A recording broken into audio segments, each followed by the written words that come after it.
हरे हरे हरे राम राम राम हरे हरे। वृंदावन धाम की जय। श्री गौर निताय श्री कृष्ण बलराम श्री जगन्नाथ बलदेव श्री सुभद्रा माता सुदर्शन भगवान की जय। तो समस्त उपस्थित जो मैंने भक्त मान शुणुंट तो आम जो विगत किसी दिन तले जो सुधाम वृंदावन यात्रा करते विषय किसी अनुमोदन कार्यक्रम किसी अनुभव अनुभूतिर चर्चा करवा। तो आगु तो मोर जहाँ मन पड़ुची से जो गुरु महाराज जो बही थिला ब्रजमंडल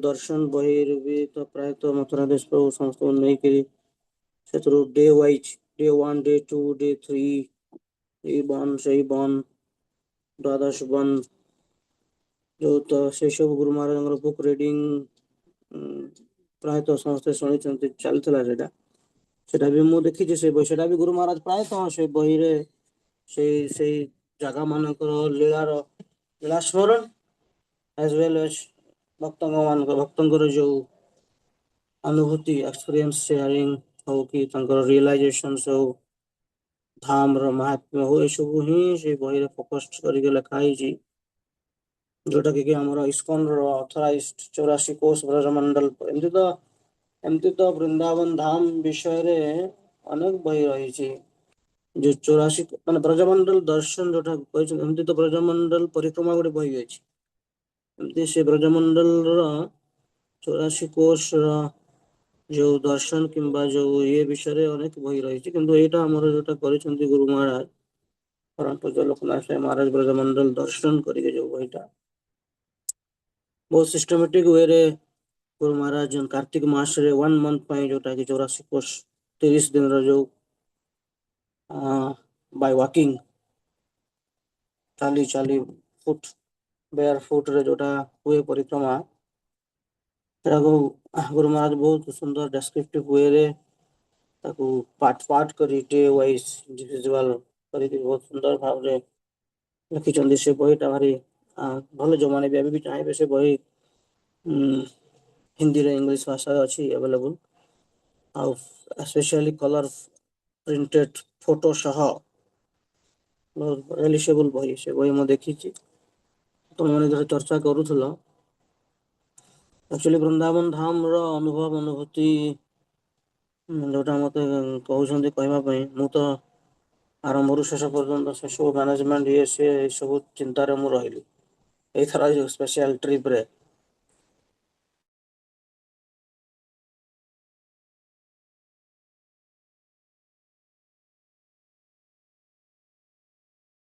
फर्स्ट डे टू बड़ा कर डिफिकल्टीज प्रॉब्लम न हो यही सब को खाली मो चिंता ग्रसी दे ट्रेन रे हो ट्रेन रे कि मिसिंग हो गला कि रही गला एमती कुकिंग रे भी हमको बहुत समस्या मु देखिली आम वृंदावन धाम को आम एंट्री कर एक्चुअली क्वालिफिकेशन क्वालिटी ना आम जगन्नाथ पुरी धाम सब बेस्ट अच्छे लॉन्ग टर्म भी जो इतना रही वृंदावन आम 7 डेज धरिक कोल्ड भी काफी थिला ठंडा ठंडार अनुभूति भी बहुत जोर है जोटा कि तमने शारीरिक कष्ट भी है एते ठंडा सहाय करवाटा जहाँ भी हो जोटा कि आम अल्टीमेट एबोर्ड राधा कृष्ण वृंदावन धाम रे प्रवेश करवा डे आफ्टर डे 7 डे 7 राति ना 8 राति कल आम रही पूरा स्टे टुगेदर आ सांगे भी सब स्पेशल जिनस जोटा गुरु महाराज कहते 84 कोष ब्रजमंडल परिक्रमा कार्तिक मास से भी ठंडा थाए ये तो पूर्व कार्तिक जो आम तो कार्तिक जस्ट एंड रे गले कार्तिक जस्ट पर ही आम गले तो से समय भी ठंडा थाए प्रायतः गुरु महाराज कहते जे जो भक्तिर जो 5टा जो अंग रही जो विशेष प्रधान 5 लिम्स ऑफ डिवोशनल सर्विस भक्तिर अग्रगति भक्तिर प्रगति परिवार किंबा भक्ति रे स्थिर होकर रहिबार जो 5टी जो मुख्य अंग रही ଚଉରାଶି କୋଶ ବ୍ରଜ ମଣ୍ଡଳ ପରିକ୍ରମାରେ ସେ 5ଟି ଯାକ ରଙ୍ଗର ପରିପୂର୍ଣ୍ଣତା ହେଇଯାଇଥାଏ। କାହିଁକି ମାନେ ଦିନର ପ୍ରାରମ୍ଭରୁ ହିଁ ଆପଣଙ୍କର ନାମ ଜପ ଆମକୁ କରିବାକୁ ସଙ୍ଗରେ with devotees ସଙ୍ଗେ ନାମ ସଂକୀର୍ତ୍ତନ, ତାପରେ ବିଗ୍ରହ ଆରାଧନା ରହିଛି, ସାଧୁ ସଂଘ ରହିଛି, ପ୍ରସାଦ ରହିଛି, ଧାମ ଦର୍ଶନ ରହିଲା,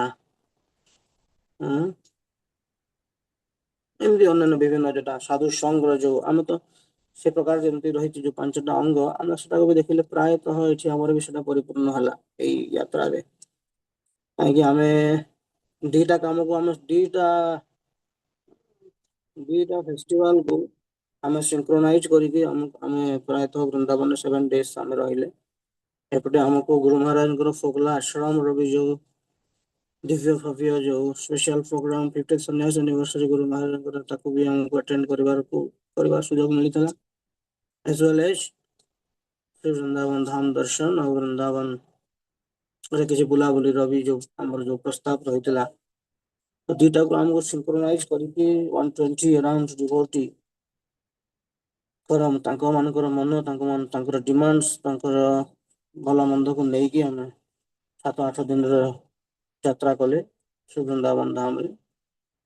ତ ସାଧୁ ସଂଘ ଯୋଉଟା କି ମୁଖ୍ୟ ଅଙ୍ଗ, ଆମେ ଦେଖିଲେ ସେଠି ଗୁରୁ ମହାରାଜଙ୍କର ପ୍ରୋଗ୍ରାମରେ ବହୁତ ସାଧୁ ସନ୍ନ୍ୟାସୀ ଆଉ ଗୁରୁ ମାନଙ୍କର ଆମର ଦର୍ଶନ ହେଲା। ସାଧୁ ମାନଙ୍କର ସଙ୍ଗରେ ଆମକୁ ହରି କଥାର ସୁଯୋଗ ମିଳିଲା। ଦୟାନନ୍ଦ ସ୍ୱାମୀ ଆସିଥିଲେ, ଜନାନନ୍ଦ ସ୍ୱାମୀ, ମୁଁ ତାଙ୍କୁ ଆଗରୁ ନାଁ ଶୁଣିଥିଲି, ଦେଖିନଥିଲି, ଫାଷ୍ଟ ଟାଇମ ମୁଁ ଦେଖିଲି। ବିଦେଶରୁ ଆସିଥିଲେ ସେ ଗୁରୁ ମହାରାଜଙ୍କର one of the first ସନ୍ନ୍ୟାସ initiated disciple। ହୁଏତ ପ୍ରଭୁପାଦଙ୍କର ନେଇଛନ୍ତି ହରିନାମ ଇନିସିଏସନ, କିନ୍ତୁ ପରବର୍ତ୍ତୀ ଇନିସିଏସନ ବ୍ରାହ୍ମଣ ଇନିସିଏସନ and ସନ୍ନ୍ୟାସ ଇନିସିଏସନ ପରମ୍ପରା ଲୋକନାଥ ସ୍ୱାମୀ ମହାରାଜଙ୍କୁ ନେଇଛନ୍ତି। ମହାରାଜଙ୍କର ବି ମୁଁ ସ୍ପିରିଟ ଦେଖିଲି, how much ମହାରାଜ ଯେହେତୁ ଏଇ ସମୟରେ ଯୋଉ କଣ ଆମର ଚାଲିଛି ଗୀତା ମାରାଥନ ପିରିୟଡରେ ମହାରାଜ କେବଳ ଖାଲି ଗୁରୁ ମହାରାଜଙ୍କର ଏଇ ଆନିଭର୍ସରୀର ଟିକେ ସାକ୍ଷୀ ହେବା ପାଇଁ ସେ ବିଦେଶରୁ 2 ଦିନ ପାଇଁ ପଳେଇ ଆସିଥିଲେ ଆଉ ପୁଣି ପଳେଇଲେ।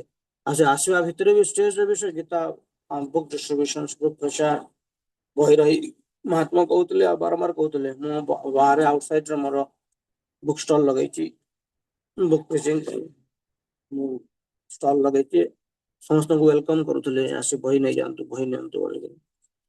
ତ ସେଇଥିରୁ ଆମେ ଦେଖୁଛେ ପ୍ରଭୁପାଦ ଡିସାଇପଲ୍ସ ମାନେ, ପ୍ରଭୁପାଦଙ୍କର ଯୋଉ ଶିଷ୍ୟ ମାନେ କେତେ ତାଙ୍କ ଦେହରେ ଯେକୌଣସି ଗୋଟେ ସେବାକୁ ନେଇକରି ଲଙ୍ଗ ଟାଇମ ପର୍ଯ୍ୟନ୍ତ ସେମାନେ କନସିଷ୍ଟେଣ୍ଟଲି କରିପାରୁଛନ୍ତି। ସେଟା ଗୋଟେ ଆକ୍ଚୁଆଲି ଓଭର ଭକ୍ତିର ଗୋଟେ ମାନେ ଅଲଗା ପ୍ରକାରର ଟେଷ୍ଟ ସେମାନେ ପାଇଛନ୍ତି। ଯେମିତି ବହୁତ ଶିଷ୍ୟ ଅଛନ୍ତି ପ୍ରଭୁପାଦଙ୍କର, ଆମେ ତ ଗୋଟା ସେବା ତ କରିବାର ଆମେ ସାମର୍ଥ୍ୟ ନାହିଁ, କି ଧୈର୍ଯ୍ୟ ନାହିଁ, କି କରିବା ପାଇଁ ଆମର ଉତ୍ସାହ ନାହିଁ, ପ୍ରୟାସ ନାହିଁ।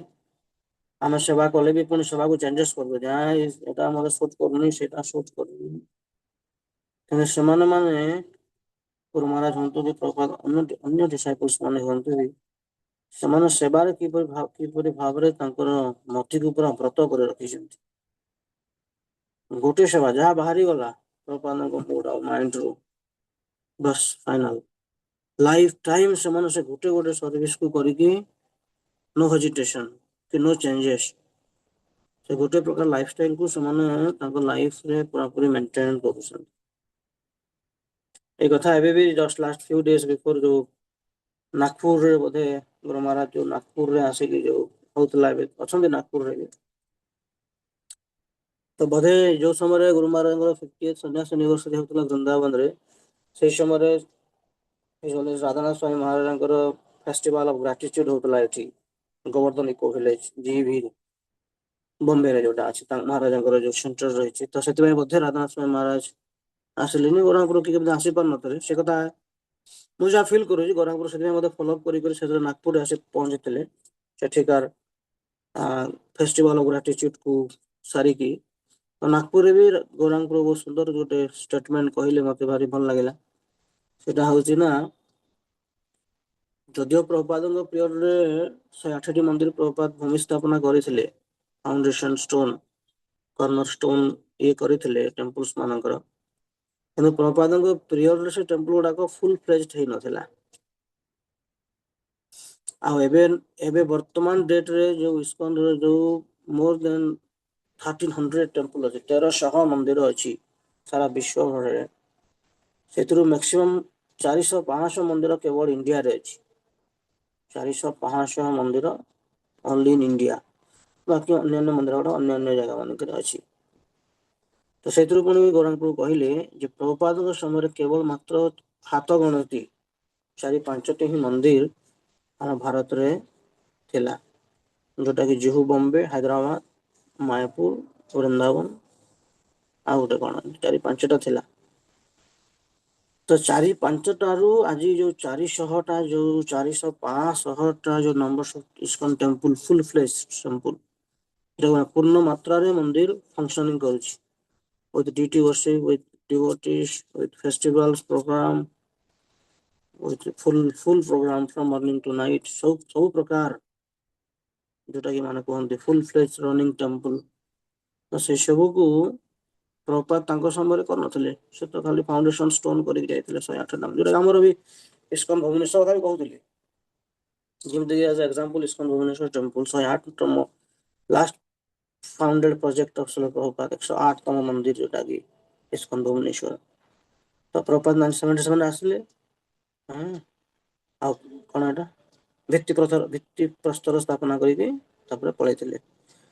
ତ ଗୌରାଙ୍ଗପୁରଙ୍କ କହିବାର ଉଦ୍ଦେଶ୍ୟ ହେଉଛି ଯେ ପ୍ରଭୁପାଦଙ୍କର ଶିଷ୍ୟମାନେ ଏତେ ଏକ୍ସପର୍ଟ ଥିଲେ ଯେ ସେମାନେ ଏଇ 400ଟା ମନ୍ଦିରକୁ ଜିରୋ ଲେଭେଲରୁ, ମାନେ ଫାଉଣ୍ଡେସନାଲ ଷ୍ଟେଜରୁ, ମାନେ ବିଗିନିଂରୁ ପୁରାପୁରି ଯୋଉ ସମୟରେ କି କିଛି ମନ୍ଦିର ହିଁ ନଥିଲା, ତ ଲ୍ୟାଣ୍ଡ ନେବାଠୁ ଆରମ୍ଭ କରିକିରି ଲ୍ୟାଣ୍ଡ ପରଚେଜିଂ କରିବା, ତାହାକୁ ଆଗକୁ ନେଇକି ମନ୍ଦିର କନଷ୍ଟ୍ରକ୍ସନ କରିବା, ବିଗ୍ରହ ସ୍ଥାପନା ଇତ୍ୟାଦି କରିବା, ପ୍ରଚାର କରିବା, ପ୍ରଭୁପାଦଙ୍କର ବୁକ୍ ଅନୁବାଦ କରିବା, ତ ଜିରୋ ଲେଭେଲରୁ ଷ୍ଟାର୍ଟିଂ ଫାଉଣ୍ଡେସନାଲ ଲେଭେଲରୁ ଏଇ ଯୋଉ ପ୍ରଭୁପାଦଙ୍କର ଯୋଉ ବଳିଷ୍ଠ ଯୋଉ କଣ ଅମୂଲ୍ୟ ରତ୍ନ ଯୋଉ ଶିଷ୍ୟମାନେ ଅଛନ୍ତି, ଏମାନେ ହିଁ ଆଜି ଏଇ 400ଟା ମନ୍ଦିରକୁ ଆଜି ଏଇ ସ୍ଥାନରେ ପହଞ୍ଚେଇଛନ୍ତି। ସେଥିରେ ଗୌରାଙ୍ଗପ୍ରଭୁ ମେନଲି କହୁଥିଲେ ଏମାନଙ୍କର ବହୁତ ହାତ ଅଛି। राधा स्वामी महाराज, लोकनाथ स्वामी महाराज, जयप्रकाश स्वामी महाराज, भक्तिचरण स्वामी महाराज, आयपटे कहना कहते भानु स्वामी महाराज,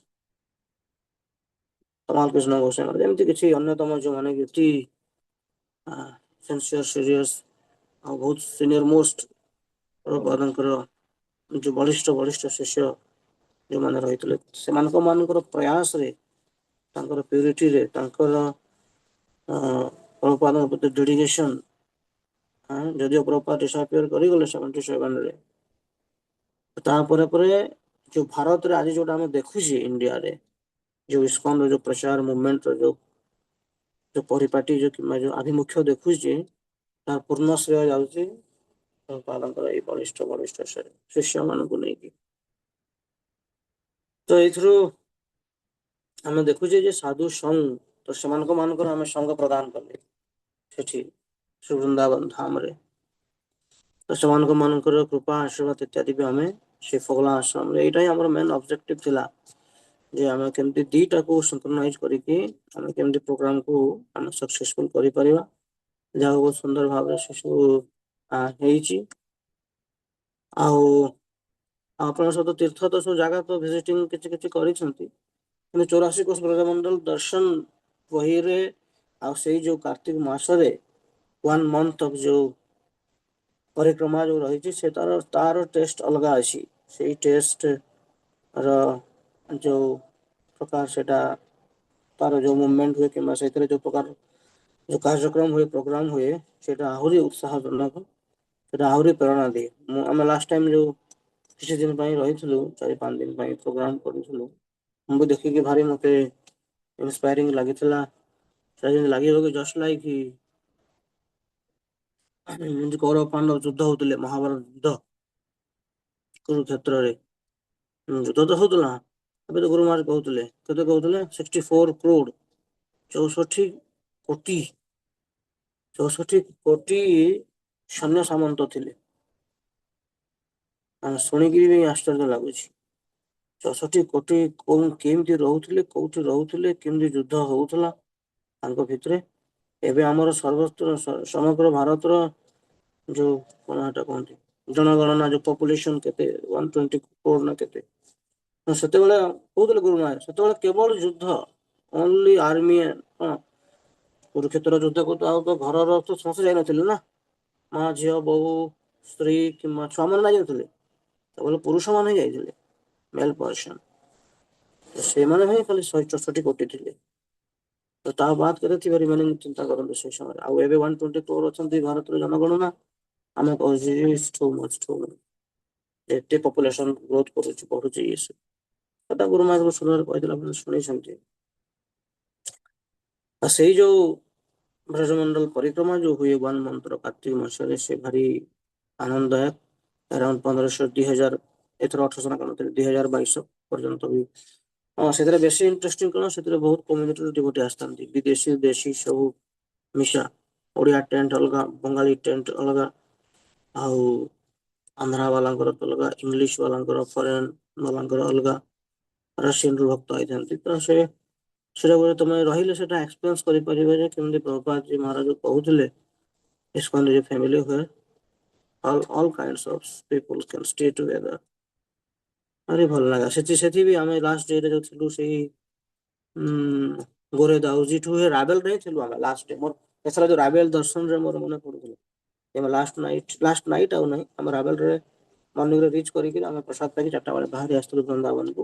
ନେକ୍ସଟ ଡେ ମର୍ଣ୍ଣିଂରେ ହିଁ ଆମର ଆଲିଗଡ଼ରୁ ଟ୍ରେନ୍ ଥିଲା। ତ ଏପରି ଭାବରେ ସବୁବେଳେ ବୃନ୍ଦାବନର ସ୍ମୃତିଆ ସବୁବେଳେ ଭିନ୍ନ ରହିଥାଏ।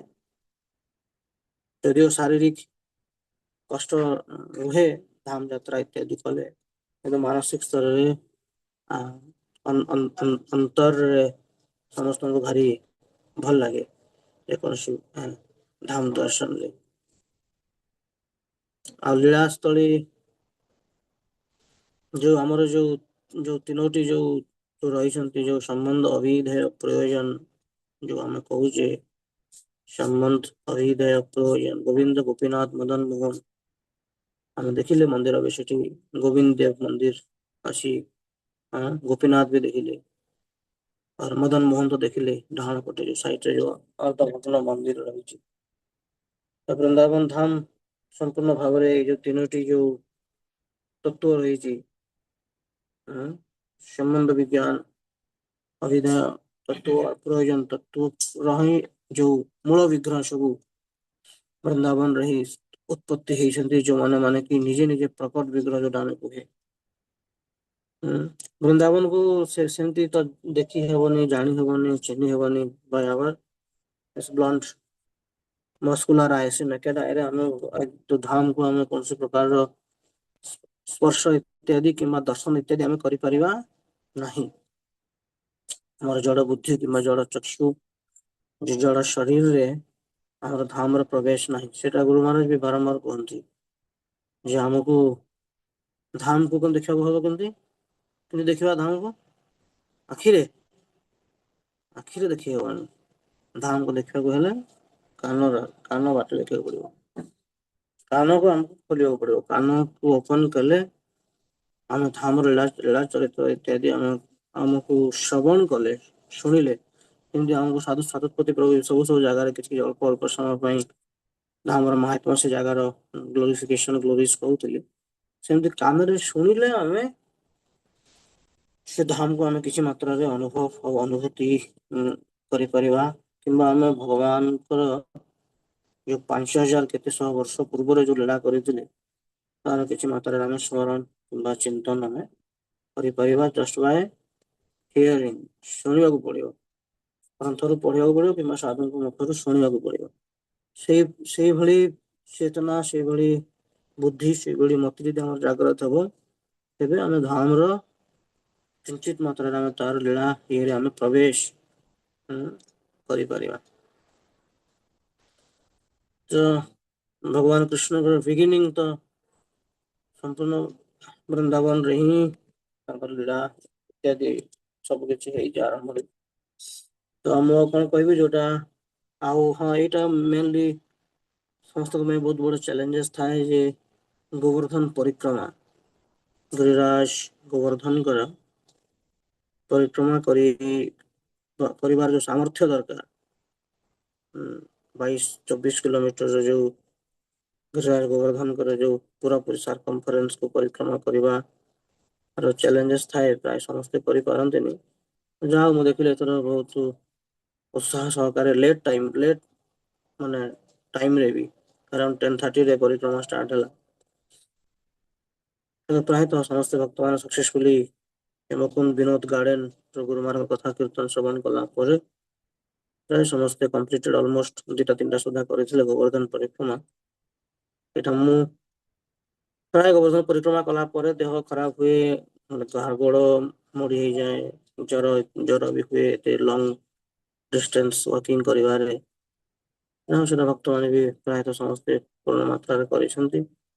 ଆଉ ବୃନ୍ଦାବନରେ ଯୋଉ ସତ ଦେବାଳୟ ଦର୍ଶନ ବି କିଛି ଆମ ଯୋଉଟା କଲେ କିଛି କିଛି ଅଳ୍ପ ପାଣ୍ଡୁ ମହାରାଜଙ୍କ ସାଙ୍ଗରେ, ଆଉ ପଞ୍ଚକୋଶୀ ପରିକ୍ରମା ବି ସବୁ ଭକ୍ତମାନେ ନିୟର ସର୍କମଫରେନ୍ସ ଅଫ ବୃନ୍ଦାବନ କରିଛନ୍ତି। ତ ପୂର୍ଣ୍ଣ ମାତ୍ରାରେ ଠିକ ଠାକ ହେଇଛି। ଆଉ ଲୀଳାସ୍ଥଳୀ ଦେଖିବାରେ ମୋର ତ ଯାହା ମନେ ପଡୁଛି, ଆମେ ଷ୍ଟାର୍ଟିଂ ଡେରେ ଯୋଉ ମୁଁ ତ ଯାଇନଥିଲି ବୋଧେ ସତ ଦେବାଳୟ, ମୁଁ ଗୋଟେ ମିଟିଂରେ ପଳେଇଥିଲି। ନା ଫାଷ୍ଟ ଡେଟା ମୁଁ ଯାଇଥିଲି, ଯୋଉଟା କି ଆମେ ଷ୍ଟାର୍ଟ କଲେ ଏଠୁ, କୋଉଠୁ ଷ୍ଟାର୍ଟ କଲେ ଆମର ଯୋଉ କାଳିଆ ଦଳନ ଯୋଉଠି ହେଇଥିଲା ଲୀଳା, ସେ ବୃକ୍ଷ ବି ଆମେ ଦେଖିଲେ। ଏ ପୁରାତନ ବୃକ୍ଷ ସେ ଆଜି ପର୍ଯ୍ୟନ୍ତ ସେ ସେମିତି, ଆକ୍ଚୁଆଲି ଯମୁନା ସେଇ ପର୍ଯ୍ୟନ୍ତ ଥିଲେ। ଏବେ ତ ଯୋଉ ଯମୁନା ଦେଖୁଛି କ୍ୱାଇଟ ଡିଫରେଣ୍ଟ। ଏବେ ତ ଆଉ ଯମୁନାର ସେଇଭଳିଆ ଆଉ ସୌନ୍ଦର୍ଯ୍ୟ ନାହିଁ, ସେ ବିୟୁଟି ଅଫ ଯମୁନା ପୁରା ଲସ୍ ହେଇଯାଇଛି। କାହିଁକି ଦିଲ୍ଲୀର ସବୁ ଅଳିଆ ମଳିଆ ଆବର୍ଜନା ଇତ୍ୟାଦି ସବୁ ଆସି ଦିଲ୍ଲୀ ସିଟିର ସବୁ ଯମୁନାରେ ହିଁ ପ୍ରବେଶ କରୁଛନ୍ତି। ତ ଯମୁନାର ବିୟୁଟି ବହୁତ ଗ୍ଲୋରିୟସ୍। ଯମୁନା ପାଣି ବି ଆକ୍ଚୁଆଲି ବ୍ଲାକ୍ ଅଛି ପାଣି ନୀଳବର୍ଣ୍ଣ, କାହିଁକି ନା କାଳିଆ ଦଳନ ଲୀଳା ହେଇଥିଲା, ଭଗବାନ କୃଷ୍ଣଙ୍କର ବଡି କଲର ଯମୁନା କଲର। କିନ୍ତୁ ବହୁତ ଦୂର ହେଇ ପର୍ଯ୍ୟନ୍ତ ଯମୁନା ଥିଲେ। ଏବେ ବି ମୋର ଏବେ ଏଥର ଦେଖିଲା ପରେ ବି ମୋର ରିମାଇଣ୍ଡ ହଉଥିଲା ଯେ ଏଇ ଯୋଉ ପୂର୍ବ ଯୋଉ ବର୍ଷା ସମୟରେ ଯୋଉ ବନ୍ୟା ଆସିଥିଲା, ଆମେ ଯୋଉ ପରିକ୍ରମା ମାର୍ଗରେ ଯୋଉ କାଳିଆ ଦହ ଗଲେ, ତା ଆଗକୁ ଯୋଉ ଗଲେ ବାଙ୍କି ବିହାରୀରେ ଯୋଉ ପ୍ରବେଶ କଲେ, ଯୋଉଟା ପଞ୍ଚକୋଶୀ ପରିକ୍ରମା ମାର୍ଗ ଅଛି, ସେ ସମ୍ପୂର୍ଣ୍ଣ ମାର୍ଗ ପାଣିରେ ଯମୁନା ପାଣିରେ ବୁଡିକି ରହିଥିଲା। ଡଙ୍ଗା ଇତ୍ୟାଦି ଚାଲିବାରୁ ଅଣ୍ଟେ ଅଣ୍ଟେ ପାଣି ଛାତି ପର୍ଯ୍ୟନ୍ତ ପାଣି ରହିଥିଲା। ଆଜି ପର୍ଯ୍ୟନ୍ତ ବି ବନ୍ୟା ହେଲେ ଯମୁନା ପାଣି ଏଯାଏଁ ଆସୁଛି। କିନ୍ତୁ ସେଇ ସମୟରେ ଏଇଟା କାହିଁ ସେଇ ବୃକ୍ଷରୁ ହିଁ ଭଗବାନ କୃଷ୍ଣ କାଳିଆର କାଳିଆର ମସ୍ତକକୁ ଜମ୍ପ କରିଥିଲେ। ତ ଫାଷ୍ଟ ଆମେ କାଳିଆ ଦହନ ଲୀଳା ଦର୍ଶନ ସେଠି କରିଥିଲେ, ଯୋଉଠି ନାଗପତ୍ନୀ ମାନଙ୍କର ଆମେ ଦେଖିଲେ ସେ ତଳରେ ସେମିତି ହେଇଯିବେ ଏବେ ବି ବନା ହେଇଛି। ଭକ୍ତମାନଙ୍କୁ ଶ୍ରୁତି ଗୋଚର କରିବା ପାଇଁ। କିନ୍ତୁ ଯମୁନା ମୟା ସେଇ ଟାଇମରେ ହେଇ ପର୍ଯ୍ୟନ୍ତ ଥିଲେ, ସେଇଠୁ ହିଁ ଭଗବାନ କୃଷ୍ଣ କାଳିଆ ସର୍ପ ଉପରକୁ ଜମ୍ପ କରିଥିଲେ। ତ ଆଗକୁ ଆଗକୁ ଆମେ ପୁଣି ଯାଇଥିଲେ ବାଙ୍କି ବିହାରୀ ଦର୍ଶନ କଲେ। ଆଉ ସେଦିନ ବୋଧେ ବାଙ୍କି ବିହାରୀ କଲା ପରେ ଆମେ ବୋଧେ ଫେରି ଆସିଥିଲେ ମତେ ଲାଗୁଛି। ସେଦିନ ଆଉ କିଛି ଦର୍ଶନ ହେଇ ପାରିନଥିଲା। ନେକ୍ସଟ ଡେରେ ପୁଣି କିଏ ଭକ୍ତ ମାନ ଯୋଉ ଗଲ ଇମଲି ତାଲା ଆଗକୁ ଗୋଟେ ଆ ବାଁ ପଟେ ବି ଗୋଟେ ଯୁଗଲ ଘାଟ ଅଛି, ଯୁଗଲ ଘାଟ। ଯମୁନାର ଅନେକ ସ୍ଥାନ ଅଛି ସ୍ନାନ କରିବା ପାଇଁ। କିନ୍ତୁ ପ୍ରଭୁପାଦ ଜୀ ମହାରାଜ ବ୍ରହ୍ମାଣ୍ଡ ଘାଟରେ ସ୍ଥାନ, ଆମେ ଯୋଉ ବ୍ରହ୍ମାଣ୍ଡ ଘାଟ ଦର୍ଶନ କଲେ, ଯୋଉଠି କି ଭଗବାନ କୃଷ୍ଣ ଯଶୋଦା ମାଙ୍କୁ ଯୋଉ ବିଶ୍ଵ ବ୍ରହ୍ମାଣ୍ଡର ଦର୍ଶନ କରଇଥିଲେ, ସେ ବ୍ରହ୍ମାଣ୍ଡ ଘାଟରେ ଶିଳ ପ୍ରଭୁପାଦ ଜୀ ମହାରାଜ 1975 କିମ୍ବା 6ରେ ସେଇ ଜାଗାରେ ହିଁ ଏବେ ଫଟୋ ଅଛି ପିକଚର ପ୍ରଭୁପାଦଙ୍କର। ପ୍ରଭୁପାଦ ମହାରାଜ ସ୍ମାଇଲିଂ ଆଣ୍ଡ ଲାଫିଂ ଯମୁନାକୁ ପ୍ରଣାମ କରିକି ଯାଇ ସ୍ନାନ କରିକି ଭିତରୁ ଉଠି ବା ଜଳ ତର୍ପଣ କରୁଥିଲେ ସୂର୍ଯ୍ୟଦେବଙ୍କୁ। ପୂର୍ବ ପୁରୁଷ ମାନଙ୍କୁ, ଆଉ ଯମୁନାରୁ ସ୍ନାନ କରି ଭକ୍ତମାନଙ୍କ ସଙ୍ଗରେ ବିଦେଶୀ ସେ ସମୟରେ ଥିଲେ।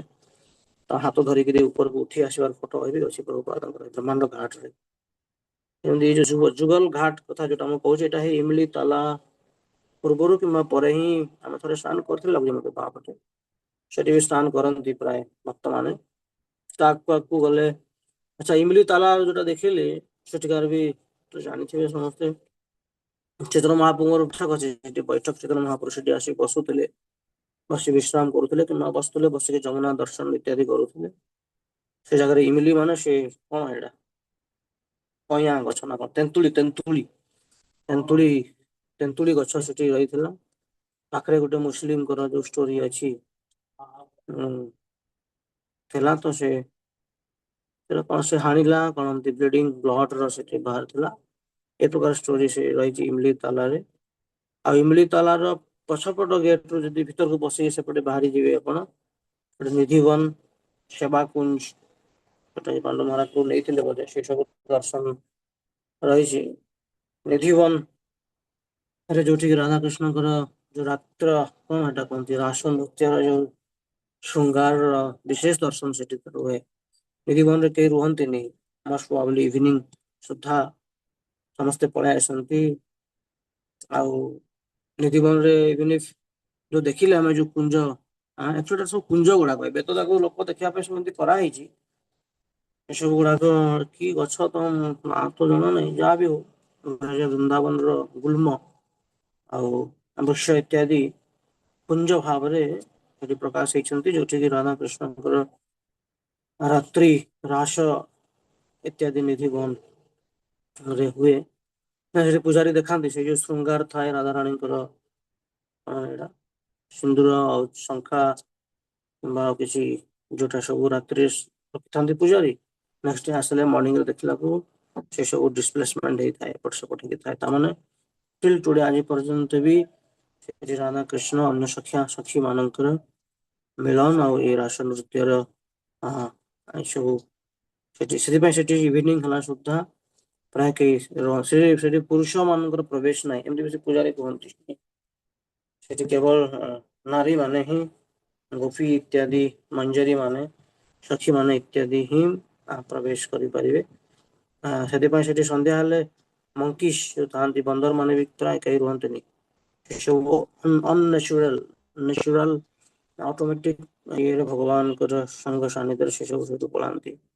ଆଉ ଯୋଉ ସେବାକୁଞ୍ଜ ଦେଖିଥିବେ, ସେବାକୁଞ୍ଜ, ସେବାକୁଞ୍ଜରେ ଆମର ଯୋଉ ଓଡିଶାର ଯୋଉ ଶ୍ୟାମାନନ୍ଦ ପଣ୍ଡିତ, ଶ୍ୟାମାନନ୍ଦ ପ୍ରଭୁ ପଣ୍ଡିତ ଶ୍ୟାମାନନ୍ଦ, ଯିଏକି ରାଧାରାଣୀଙ୍କର ନୂପୁର ପାଇ, ସେଟା ଏବେ ତ ଏତେ ହେଲାଣି, ଆମେ ଯୋଉ ଫାଷ୍ଟ ଟାଇମ ଯାଇଥିଲୁ ଦର୍ଶନ, ସେଟା ଅଲଗା ପ୍ରକାର ଥିଲା, କେବଳ ସେଟା ଗୋଟେ ମାଟିର ଗୋଟେ ଅଗଣା ଭଳିଆ ହେଇଥିଲା, ସେଠି କିଛି ଏମିତି କଣ ଟିକେ ହେଇଥିଲା। ଆଉ ସେଟା ସେବାକୁଞ୍ଜ ଏବେ ହେଇଯାଇଛି, ଯୋଉଥିରେ କି ଯୋଉ ଜାଗାରେ କି ଶ୍ୟାମାନନ୍ଦ ପ୍ରଭୁ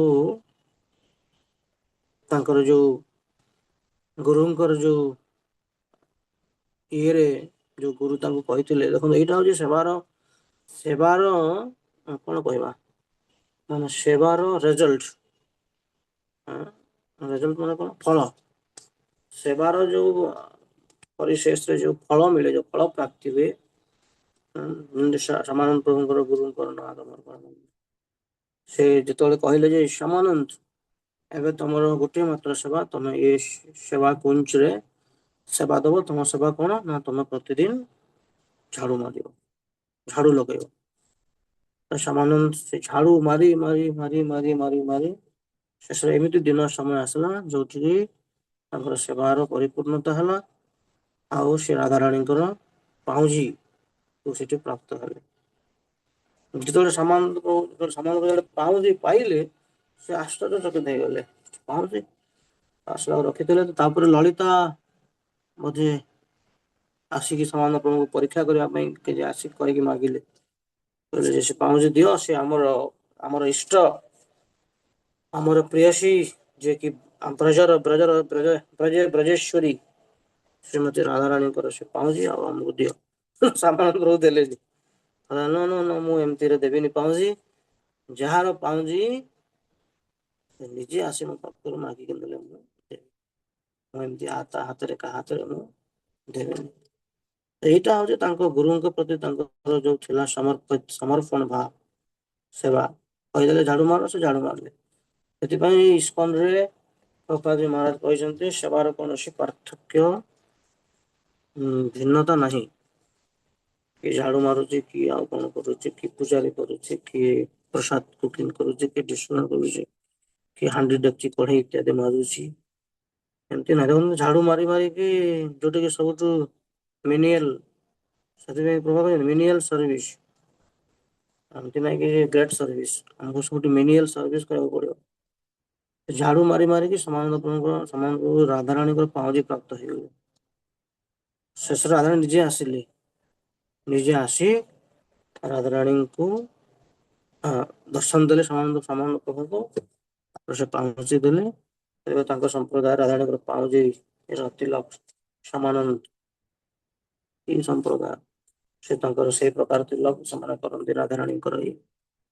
ତ କହିବାର ଏଇ ଜାଗାରେ ତାତ୍ପର୍ଯ୍ୟ ଏଠି ଆମର ଯେମିତି ଆମେ ଦେଖୁଛି ଯୋଉ ମିନିୟଲ ସର୍ଭିସ କଥା ମୁଁ କହିଲି, ଜଗନ୍ନାଥ ପୁରୀରେ ଦେଖୁନାହାନ୍ତି ବି, ଜଗନ୍ନାଥ ପୁରୀରେ ବି ଆମର ଯୋଉ ପ୍ରତାପ ରୁଦ୍ର କିଙ୍ଗ ଜଗନ୍ନାଥ ପୁରୀରେ ଅଛନ୍ତି, କାଞ୍ଚି ଅଭିଯାନରେ ଯୋଉ ଗଲେ, ସେଠି ଯୋଉ ବିବାହ ପ୍ରସ୍ତାବ ଆସିଲା ପଦ୍ମାବତୀ ସାଙ୍ଗରେ,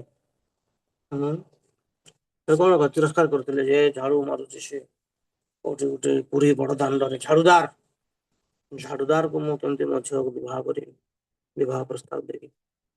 କିନ୍ତୁ ପ୍ରତାପରୁଦ୍ର ଶେଷରେ କାଞ୍ଚି ଅଭିଯାନ, କାଞ୍ଚି ଯୋଉ ଫାଇଟିଂ ରେ ବିଜୟୀ ହେଇ, କଣ ଏମିତି ଷ୍ଟୋରି ଅଛି ଟିକେ।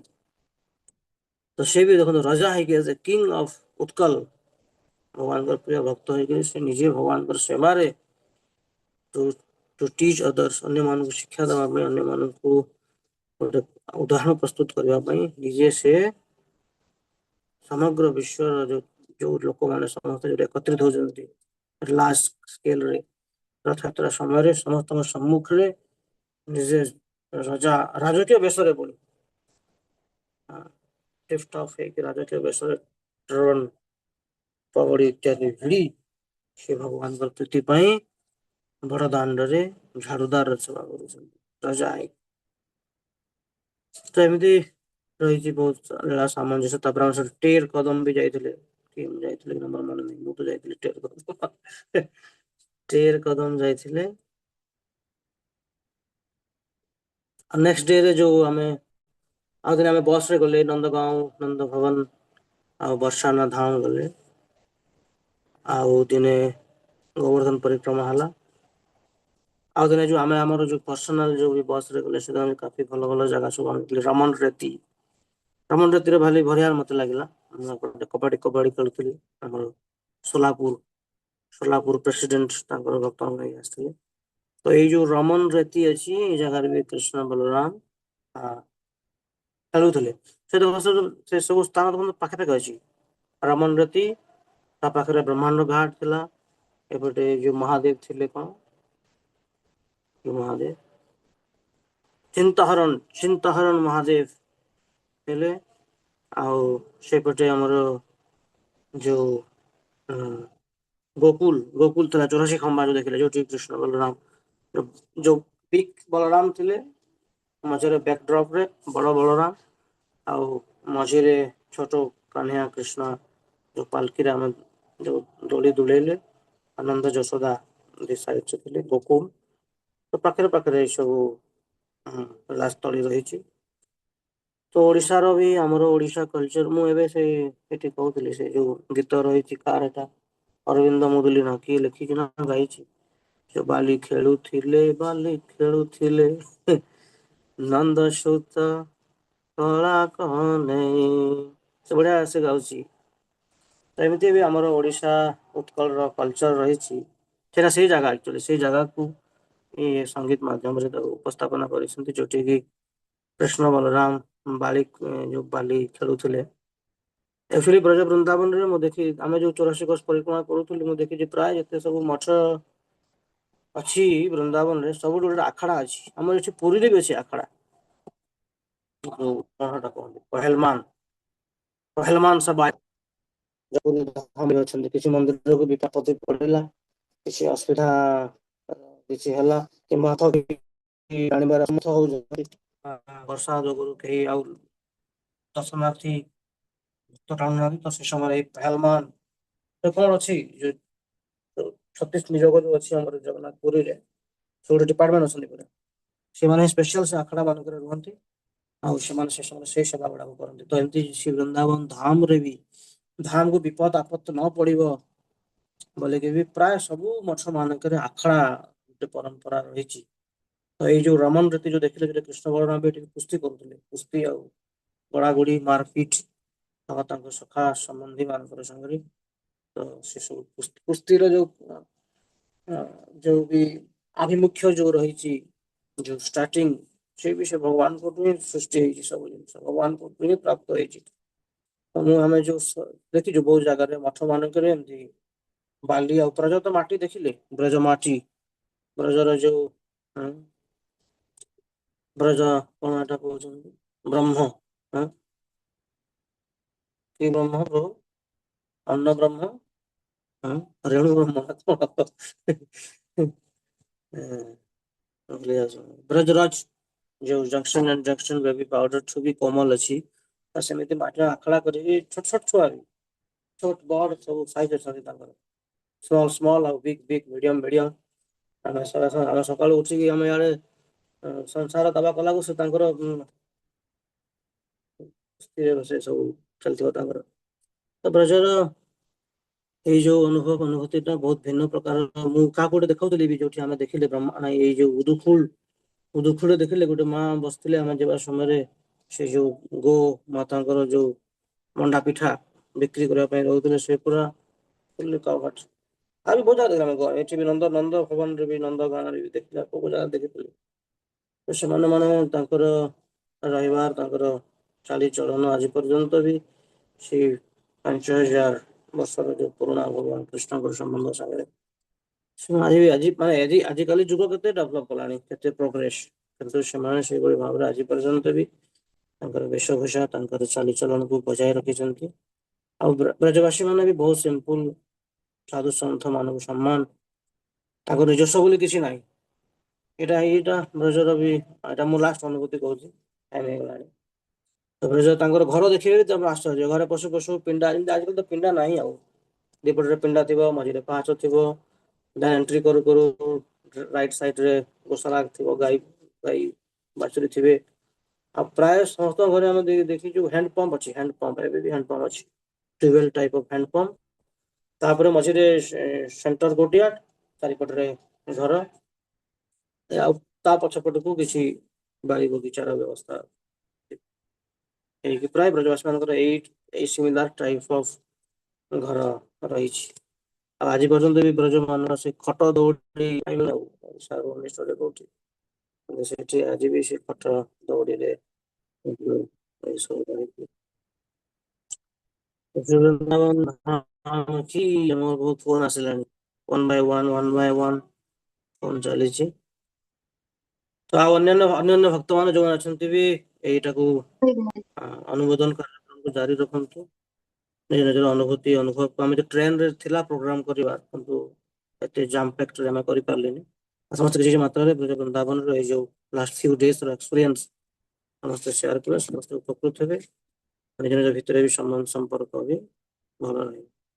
ହରେ କୃଷ୍ଣ, ଶ୍ରୀ ବୃନ୍ଦାବନ ଧାମ କି, 84 कोष ब्रजमंडल की जय, श्री प्रभुपाद की जय, श्रील गुरु महाराज की जय, समवेत गौर भक्त वृंद की जय, गौर हरे प्रेमानंदे। के बाद बिल्लो मंगल ठाकुर प्रभु जी की जय। प्रभु जी को विशेष धन्यवाद। ଆଉ ନା ନା ନା ନା ନାଇଁ ନାଇଁ, ହରେ କୃଷ୍ଣ। ପ୍ରଭୁ ଜୀଙ୍କୁ ବିଶେଷ ଧନ୍ୟବାଦ, ପ୍ରଭୁ ତାଙ୍କର ଅନୋଖା ଅନୁଭବ ଆମ ସମସ୍ତଙ୍କର ମାର୍ଗଦର୍ଶନ ପାଇଁ ପ୍ରଦାନ କରିଛନ୍ତି। ପ୍ରଭୁଜୀଙ୍କ ଦ୍ୱାରା ମୁଁ ବିଶେଷ ଲାଭାନ୍ୱିତ ମଧ୍ୟ ହେଇଛି। ମୋର ଇଚ୍ଛା ଥିଲା ରସଖାନ ସମାଧି ଦେଖିବା ପାଇଁ, ତ ପ୍ରଭୁଜୀଙ୍କ କୃପାରୁ ପ୍ରଭୁଜୀ ରସଖାନ ସମାଧି ଦର୍ଶନ କରେଇ ଦେଇଛନ୍ତି। ତେଣୁ ଆମେ ଆଗକୁ ମଧ୍ୟ ଶ୍ରବଣ କରିବା। ତ ମୁଁ ଗୋଟେ ହାଲକା ଲିଷ୍ଟ ବନେଇଥିଲି, ସେ ଲିଷ୍ଟ ଅନୁସାରେ ଆମେ ଯିବା, କିନ୍ତୁ ମତେ ଲାଗୁଛି ଆହୁରି ଡିଭୋଟି ବଢିଗଲାଣି, ଆଉ ନୂଆ ବର୍ଷ ଭିତରେ ମତେ କମ୍ପ୍ଲିଟ କରିବା ଅଛି। 30 ଜଣ ଉପରେ ହେଇଗଲାଣି ଡିଭୋଟି, ତ ଗୋଟେ ଦିନରେ ଆମେ 3 ଜଣ ସ୍ପିକର ରଖିବା ପାଇଁ ଚେଷ୍ଟା କରିବା। ହଁ, ଓକେ। ପ୍ରଭୁଜୀଙ୍କୁ ବିଶେଷ ଧନ୍ୟବାଦ। ଆମେ ଏବେ ଆଜି ନେକ୍ସଟ ସ୍ପିକରଙ୍କଠୁ ଶ୍ରବଣ କରିବା ଅଛନ୍ତି। ହରେ କୃଷ୍ଣ ପ୍ରଭାସିନୀ ମାତାଜୀ, ହରେ କୃଷ୍ଣ। हरे कृष्ण प्रभासिनी माताजी।